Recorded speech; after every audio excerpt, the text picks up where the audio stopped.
ব্যর্থতা কেন হয়েছে, কার কারণে হয়েছে, সেগুলো কেউ জানতে চাইবে না। তুমি ব্যর্থ হলে তার যন্ত্রণা তোমাকে একদম একাকী সইতে হবে। কেউ তোমার পাশে এসে দাঁড়াবে না। তাই কখনো অজুহাত বানাবে না। অন্যদের সুযোগ দেবে না তোমার জীবনকে নিয়ন্ত্রণ করার। জিততে তোমাকে হবেই। নিজের উপর বিশ্বাস রাখো, নিজের যোগ্যতার উপর ভরসা রাখো, নিজের শক্তির উপর বিনয়ী, কিন্তু যথেষ্ট আস্থা ছাড়া তুমি সফল বা সুখী হতে পারবে না।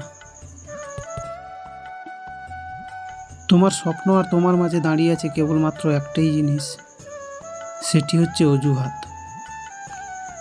যে মুহূর্তে থেকে তুমি নিজের অজুহাত দেখানো বন্ধ করে কাজ শুরু করবে, সে মুহূর্ত থেকে তোমার স্বপ্ন আর স্বপ্ন থাকবে না, সেটি বাস্তবে রূপ নিতে শুরু করবে।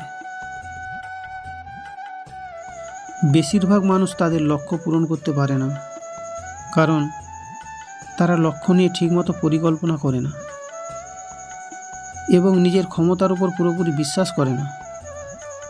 বিজয়ীরা জানে তারা ঠিক কোথায় পৌঁছাতে চায় এবং কিভাবে পৌঁছাতে চায়।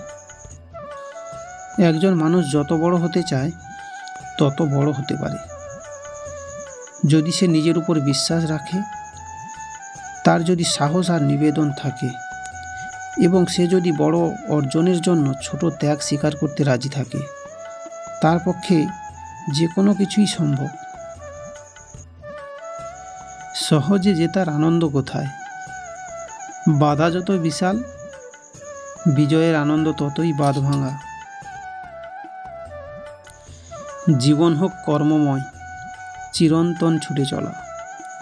চিরকাল বিশ্রাম নেওয়ার জন্য তো কবর পড়েই আছে।